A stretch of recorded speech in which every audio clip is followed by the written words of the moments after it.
les régimes monarchiques peuvent comporter des traits communs sans jamais se ressembler vraiment. L'un d'entre eux, cependant, est vraiment unique, celui du Grand-Duché de Luxembourg.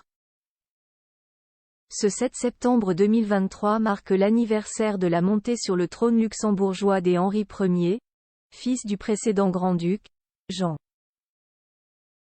Ce dernier, après un règne prospère de 36 ans, abdiquait en 2000 au profit de son fils aîné, Henri. Devenu grand-duc, Henri détient aujourd'hui un statut unique au monde.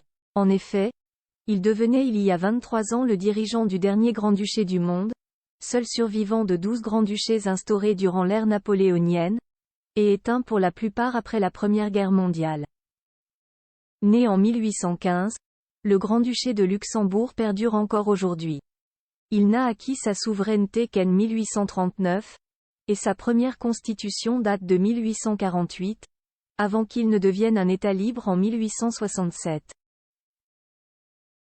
Ce n'est que 23 ans plus tard, en 1890, que le Grand-Duché de Luxembourg établit sa propre maison royale, l'une des plus jeunes du continent européen.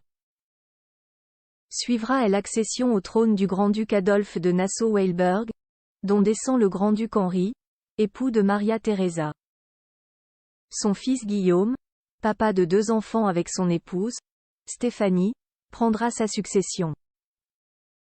2 familles séparées à l'origine, c'est une autre branche de la famille royale luxembourgeoise qui devait siéger sur le trône, la maison d'Orange-Nassau.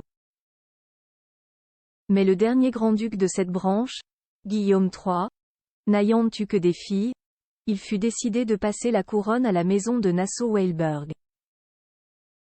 Henri Ier en est le 6e grand-duc, mais seulement le 4e masculin.